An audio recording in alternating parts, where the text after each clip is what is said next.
कोइनोनिया भन्ने ग्रीक भाषाबाट to share in common भन्छ। त्यो चाहिँ एकअर्कामा हामीले मित्रता गाँस्ने,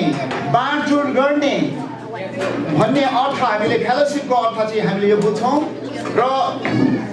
तर क्रिस्चियन फेलोसिप एउटा इसाईको सङ्गति भनेको चाहिँ चर्च मात्रै एटेन्ड गर्ने नभएर त्यहाँदेखि अलिकति त्यसको अलिकति पर जान्छ। अनि एउटा चर्च त हामी आउँछौँ, एउटा सङ्गति चर्चमाहरू हुन्छ, तर यहाँनिर चाहिँ is more than attending church भनेर हामी भन्न सक्छौँ। It is integrating into the body of believers, becoming one in worshiping, loving, caring and sharing. Hallelujah. यो चाहिँ एउटा हाम्रो इन्टिग्रेसन भन्छ। हामी एउटा एक आएर है सँगै आएर एक अर्कामा हामी के गर्छौँ भन्दाखेरि हामी यहाँनिर चाहिँ एउटा बडी अफ बिलिभर्स, हामी चाहिँ बडी अफ क्राइस्ट। एउटा चर्च मण्डली भनेको चाहिँ के हो भन्दाखेरि it's a body of Christ. हामी एउटा चर्च भनेको हामी आफ्नो हामी सबै मिलेर र हाम्रो आफ्नो वरदानहरूलाई चाहिँ प्रस्तुति देखाएर गरेर अनि हाम्रो चर्चको शिर चाहिँ यीशु ख्रीष्ट हुनुहुन्छ। हामी एक एक हाम्रो जस्तै एउटा शरीरमा चाहिँ हाम्रो यहाँ खुट्टा छ, यहाँ हात छ, आँखा छ, कान छ है, सबैको चाहिँ हामी एक भएर हाम्रो बडी बनिन्छ नि त। त्यसरी नै हामी चाहिँ एक एक पार्ट हो। चर्चको चाहिँ बडी अफ क्राइस्ट भन्ने एउटा मण्डलीको चाहिँ हामी एक एक पार्ट हो। अनि सबै हामी मिलेर हामीले प्रेमहरू एकअर्कामा आफ्नो कलाहरू चाहिँ परमेश्वरको अगाडि हामीले गर्छौँ। किन गर्छौँ भन्दा परमेश्वरको महिमाको लागि, for the glory of God. Hallelujah. र त्यसै कारणले चाहिँ हामी एउटा के गर्छौँ यहाँ भन्दाखेरि चाहिँ हाम्रो एउटा वर्शिप गर्छौँ अनि हाम्रो प्रेम, हाम्रो एउटा केयरिङ अनि एकअर्कामा हाम्रो सेयरिङ पनि गर्छौँ। एकअर्कामा हामी एकछिन बाँड्छौँ पनि, दुःख सुख हामी सँगै एउटा परिवार जस्तो भएर हामी अगाडि बढ्ने गर्छौँ। र यही उद्देश्यले पनि आज हामीले यो गेट टुगेदर प्रोग्राम एउटा गरौँ न त, किनभने हामीले यस्तो आवश्यक पर्छ। हाम्रो प्रेम, हामी प्रेम छ भन्छौँ तर हाम्रो प्रेम चाहिँ अरूमा चाहिँ देखाएन भने के को प्रेम। हामी परमेश्वरसँग सम्बन्ध छ भन्छौँ तर हाम्रो आफ्नै भाइ दिदी बहिनीलाई हाम्रो प्रेम देखाउन सकेनौँ भने हामी परमेश्वरसँग सम्बन्ध छ भनेर कसरी भन्न सक्छौँ है। जहाँ प्रेम छ त्यही परमेश्वर हुनुहुन्छ, गड इज लभ होइन। तर हाम्रो प्रेम चाहिँ एकअर्कामा देखाएनौँ भने हामी परमेश्वरसँग मेरो सम्बन्ध छ भनेर म भन्न सक्दिनँ। त्यो सायद झुटो प्रेम हुनसक्छ। त्यसले गर्दाखेरि यो चाहिँ एकदमै प्रेम गाँस्नु भन्ने कुरा एकदमै महत्त्वपूर्ण छ। किनभने यो अनि यो fellowship is an important part of faith. हाम्रो एउटा विश्वासमा चाहिँ एउटा फेलोसिप सङ्गति धेरै महत्त्वपूर्ण कुरो छ। एउटा विश्वास, हामी विश्वास गर्छौँ भने यो फेलोसिप र एउटा जुन चाहिँ सँगै आएर आफ्नो चाहिँ अनुभवहरू बाँड्ने एकअर्कामा। अनि यसले के गर्छ भन्दा चाहिँ हामीलाई एउटा अनुभवद्वारा चाहिँ हाम्रो आफै हामी चाहिँ एउटा बल तागतले भरिरहेको हुन्छौँ ताकि हामीले एउटा परमेश्वर चाहिँ हामीसँग हुनुहुन्छ भन्ने कुरा चाहिँ एउटा संसारलाई हामीले साथसाथै देखाइरहेको हुन्छौँ है। यो पनि एउटा फेलोसिपले नि गर्छ। सो र हामी जब एउटा सङ्गतिमा यसरी आउँछौँ है, अहिले हामीले एउटा नानीहरूको एउटा नृत्य हामीले हेरेर गयौँ, कति राम्रो थियो। अनि यसमा चाहिँ हामी के भनिरहेको छौँ चाहिँ साँच्चै नै हामी यो संसारमा चाहिँ हामीले साँच्चै नै एउटा हाम्रो एउटा सङ्गति छ भनेर हामीले देखाइरहेको हुन्छौँ। Demonstrating the love of God to the world है। यो चाहिँ साँच्चै हामी देखाएर प्रस्तुत गरिरहेको हुन्छौँ हाम्रो प्रेम चाहिँ। र यो कुराहरू इम्पोर्टेन्ट छ किनभने मैले एउटा इन्टरनेटमा छोटो पढेको थिएँ है। त्यहाँनिर एउटा लेखेको थियो एउटा केकको बारेमा। एउटा केक बनाउँदा के चाहिन्छ होइन। एउटा केकको लागि केक त्यसै बन्दैन नि। एउटा त्यसमा पिठो चाहिन्छ, फ्लावर होइन, अनि सुगर चाहियो, चिनी चाहियो, त्यहाँदेखि भिन्दा भिन्दै इन्ग्रेडियन्ट्स चाहियो नि त केकको लागि। अनि मात्र त्यो सबै मिलाएर चाहिँ एउटा केक बन्छ। चिनीले मात्रै केक बन्दैन, अनि आँटाको पिठोले मात्रै केक बन्दैन है। अनि भिन्दा भिन्दै अनि अन्डा पनि कोही कोहीले लगाउँछन्। अनि सबै कम्बिनेसन गरेर एउटा सिङ्गो केक अनि ह्याप्पी बर्थडे भनेर थप्पडी मारेर चाहिँ हामी केक चाहिँ काट्छौँ। कति मजा आउँछ, खाँदा पनि कति टेस्टी हुन्छ। तर भरे एउटाले त बन्दैन नि त। त्यस कारण हामी पनि एउटा बडी अफ क्राइस्ट भनेको चाहिँ हाम्रो विभिन्नलाई जोडेर एउटा चर्च भनेको चाहिँ त्यो हो। विभिन्न हामी बडी मिल्छौँ र हाम्रो एउटा त्यो उदाहरणको लागि एउटा केकको उदाहरण एकदमै राम्रो छ। किनभने यहाँनिर रोमी 12:4-6 अनुसार म यहाँनिर पढ्छु। यहाँ रोमी 12:4-6 ले यसरी यहाँ लेखिएको छ बाइबलमा, किनकि जसरी हाम्रो एउटै शरीरमा धेरै अङ्ग हुन्छन् तर सबै अङ्गहरूको एउटै काम हुँदैन, त्यसरी नै हामी जो धेरै छौँ हामी पनि क्रिस्टमा एउटै शरीर हौँ र प्रत्येक एक अर्काको अङ्ग हौँ भन्छ। हालेलुया।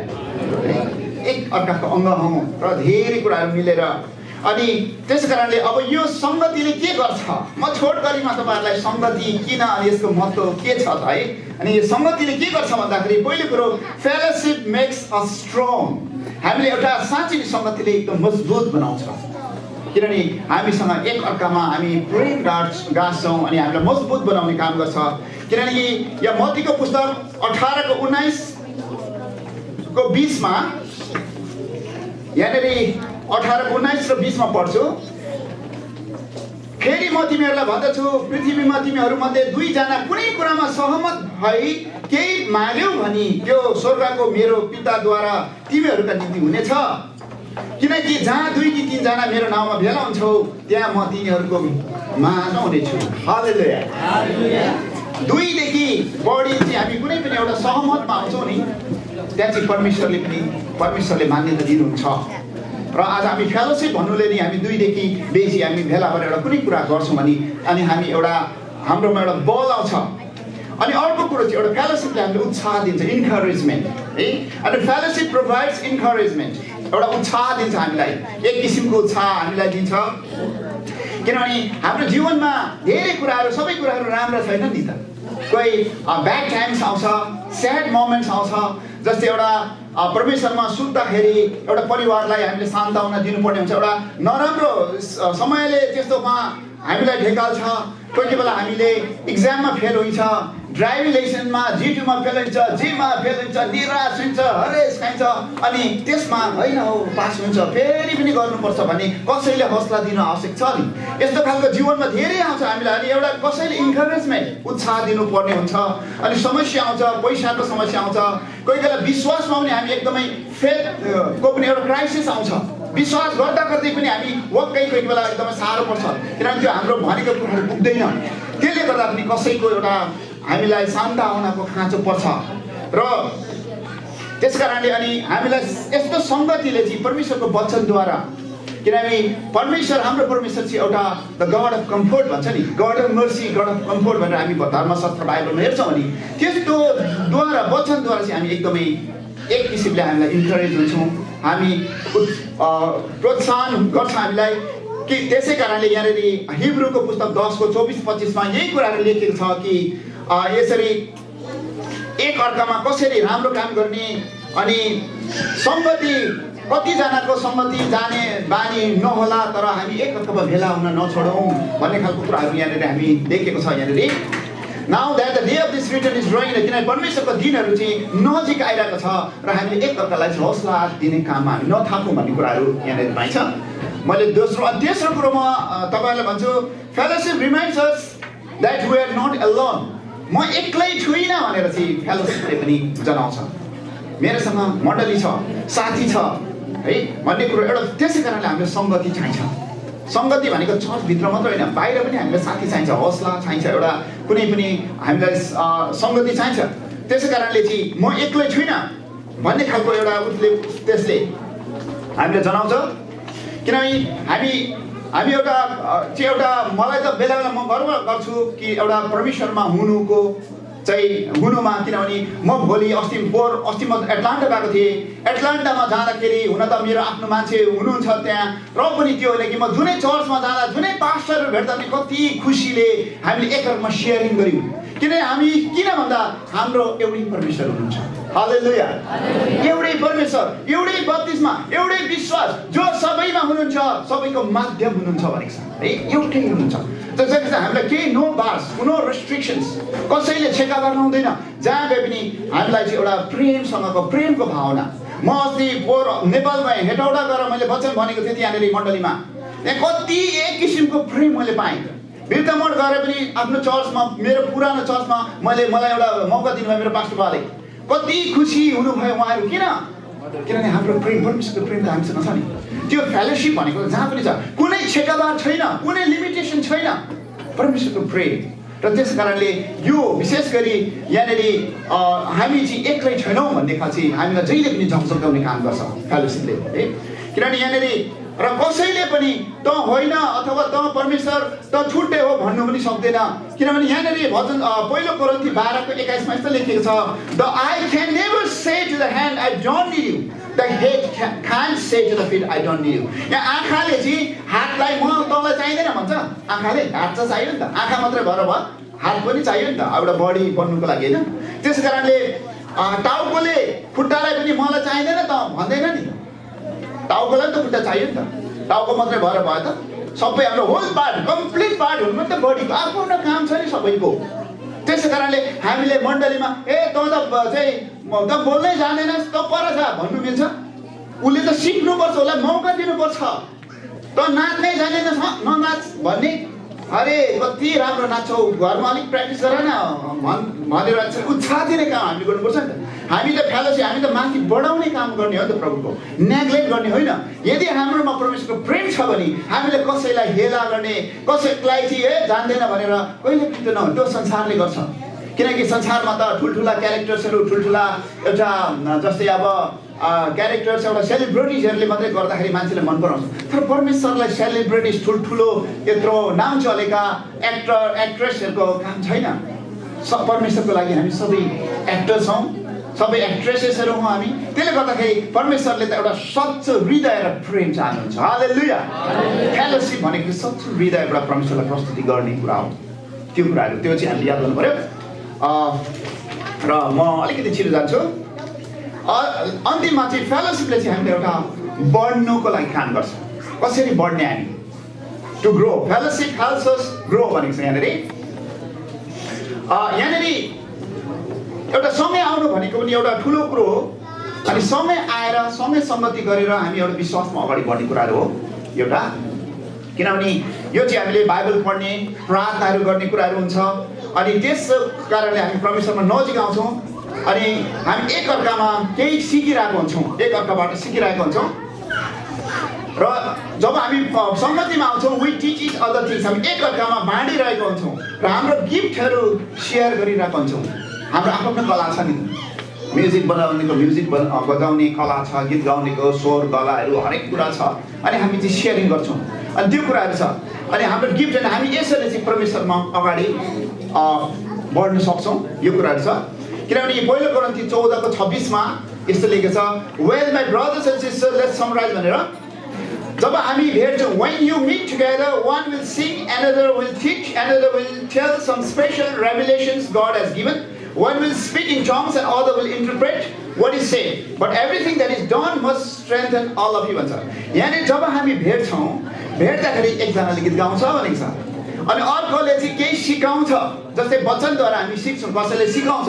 अर्कोले फेरि परमेश्वरको एउटा अगमबाणीहरू भन्छ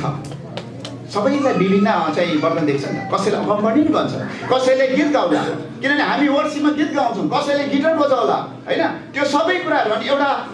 म्युजिकल एउटा परमेश्वरको अगाडि धुन हामी निकालिरहेको हुन्छौँ अनि कसैले चाहिँ एउटा अगमबाणी पनि बोल्छ कसैले अन्य भाषा नि बोल्छ अनि कसैले अन्य भाषा बोल्दा अन्य भाषा उल्था गरिदिने पनि मान्छे हुन्छ त्यसै कारणले हामी एकअर्कामा चाहिँ मजबुत हुन्छौँ भनेर चाहिँ यहाँनिर लेखेको छ यो चाहिँ पहिलो कोरिन्थी 14 को 26 मा यी कुराहरू लेखेको छ त्यसै कारणले अनि हामी चाहिँ एउटा अन्तिममा चाहिँ एउटा हाम्रो एउटा रिलेसनसिप हाम्रो सम्बन्ध एकअर्का हाम्रो सम्बन्ध चाहिँ परमेश्वरसँग चाहिँ एउटा रिफ्लेक्सन हुन्छ जस्तै पानीमा हामीले हेऱ्यो भने हाम्रो छाया देखिन्छ नि होइन अब म कस्तो प्रकारले अरू गरिरहेछ र अरूले मलाई कसरी मूल्याङ्कन गरिरहेछ तपाईँहरूलाई कसरी उसले मूल्याङ्कन गरिरहेछ त्यो मूल्याङ्कन त अरूले तपाईँले गरेको काम देख्छ नि त त्यो रिफ्लेक्सन एउटा परमेश्वरको लभ एउटा रिलेसनसिप एउटा रिफ्लेक्सन हुन्छ र अनि यहाँनिर किनभने यहाँ एउटा वचनमा लेखेको छ पहिलो योहन्ना 4 को 20 मा यो चाहिँ हामीलाई एकअर्को माया गाँसेर चाहिँ एउटा चाहिँ माया देख्ने कुरा हुन्छ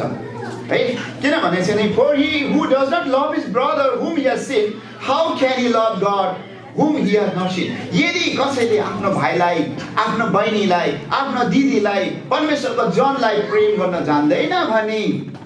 मलाई त देखेकै छैन त्यसले कसरी मलाई नदेखेको परमेश्वरले गर्छ भनेको छ बाइबलले हालेलुया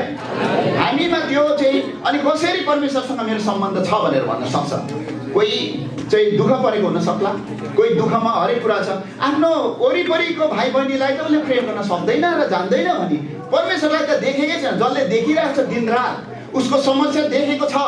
उसले त्यो जान्दैन भने परमेश्वरलाई चाहिँ नदेखेको परमेश्वर कसरी जान्छ प्रेम गर्ला र भनेर यहाँ चाहिँ सम्बन्ध गाँस्ला भनेर पहिलो योहन्ना 4:20 छ। त्यस कारणले यहाँनिर चाहिँ fellowship with the body of Christ, यहाँनिर चाहिँ मैले तपाईँलाई बडी अफ क्राइस्ट भनेर अघि नै भने body of Christ is the church, मण्डली नै बडी अफ क्राइस्ट हो है। तपाईँहरूले थाहा हुनुहुन्छ बडी अफ क्राइस्ट भने मण्डली हो। अनि मण्डलीमा विभिन्न पार्ट, हामी एउटा, म एउटा पार्ट हो होइन। हाम्रो आदरणीय पास्टर सुरेन्द्रजी अर्को पार्ट हुनुहुन्छ, अनि तपाईँहरू अर्को पार्ट, एक एकवटा पार्टले बनेको चाहिँ बडीलाई चाहिँ बडी अफ क्राइस्ट चर्च भनिन्छ, मण्डली भनिन्छ। त्यसकारण मण्डली भनेको भाव एउटा बिल्डिङ होइन, एउटा भवन होइन। हामी जहाँ यसरी भेला हुन्छौँ त्यही चाहिँ बडी अफ क्राइस्ट हो है। त्यो चाहिँ हामीले बुझ्नुपर्छ स्पष्ट। हामीलाई एकचोटि पास्टर, हाम्रो आदरणीय पास्टर यम राईज्यूले पनि यो बडी अफ क्राइस्टको बारेमा एकचोटि भन्नुभएको थियो है। त्यो चाहिँ हामीले याद गर्नुपर्ने हुन्छ। र यहाँनिर मैले भन्नु खोजेको चाहिँ यसरी नै हामी एक अर्काले सिक्दै जाने, अगाडि बढ्ने र अनि हाम्रो जस्तै हामी गलातीको पुस्तकमा 9वटा वरदानहरू गिफ्ट्स छ परमेश्वरले दिनुभएको। अनि त्यो 9वटा जुन चाहिँ हामीलाई दिएको गिफ्ट्सहरू चाहिँ परमेश्वरले दिएको वरदानहरू चाहिँ कसरी चाहिँ हामीले जान्ने है। त्यसले गर्दाखेरि यदि हामीमा यो प्रेमहरू छ भने चाहिँ हामी त्यो चाहिँ एक अर्काको हामीलाई सहन सक्ने हामीलाई क्षमता हुन्छ अनि हामी अगाडि बढ्न जान्छौँ। किनभने कोही कोही बेला यस्तो चाहिँ स्थिति पनि हुनसक्छ कि यहाँनिर यो मण्डलीभित्रमा पनि कोही भाइले अथवा बहिनीले अथवा कोही भाइ भन्दाखेरि सबै एउटा मण्डली परिवारलाई बुझ्छौँ हामी, भाइहरूले अलिकति बिहेभियर, रुड बिहेभियर पनि गर्न सक्ला, बोल्ने प्रस्तुति शैली राम्रो नहोला, किनभने उनीहरू अलिकति आवेशमा आएको हुन्छ, परिस्थितिमा आएको हुन्छ, त्यो सिचुएसनमा आएकोले गर्दाखेरि त्यो कुराहरू नजान्नु पनि सक्ला। तर हामी परिपक्व भएको व्यक्तिहरू जो हुन्छ, हामी पनि ऊ जस्तै नभएर, नम्र भएर अनि उसलाई पनि बिस्तारै हाम्रो प्रेमले जित्यौँ भने चाहिँ त्यो चाहिँ हामीले सही परमेश्वरको प्रेम, अनि त्यसरी हामी अगाडि बढाउने कुराहरू हुन्छ। अनि यस्तोहरू धेरै चुनावहरू आउँछ हाम्रो मण्डलीमा, जहीँ पनि हाम्रो आउँछ दैनिक जीवनमा, अनि हामीले चाहिँ एक अर्कामा सेयरिङ गरेर अगाडि बढ्ने हो। त्यसै कारणले यसले पनि एउटा प्रेम चाहिँ भाइलाई चाहिँ मैले तिमीलाई जस्तो प्रेम गर्छु तिमीहरूले पनि त्यस्तै गर भनेको छ यहाँनिर है। जस्तो गर्छु म त्यस्तै, किनभने यहाँनिर योहन्ना 13:34-35 म तपाईँलाई भन्छु, उहाँले एउटा कमान्ड गर्नुभएको छ, आज्ञा गर्नुभएको छ, जुन चाहिँ उहाँले भन्नुहुन्छ a new commandment I give to you that you love one another. एउटा आज्ञामा भन्छु कि तिमीहरू एक अर्कामा प्रेम गर। As I have love you, जस्तै मैले प्रेम गरेँ त्यस्तै तिमीहरू एक अर्कामा प्रेम गर। That you also love one another, एक अर्कामा तिमीहरू पनि प्रेम गर। By this all will know that you are my disciple. अनि एक अर्कामा प्रेम छ भने मात्र तिमीहरू चाहिँ मेरो साँचो चेला हो, मेरो चेला हो भनेर म जान्दछु भनेर चाहिँ प्रभुले भन्नुहुन्छ यहाँनिर। If you have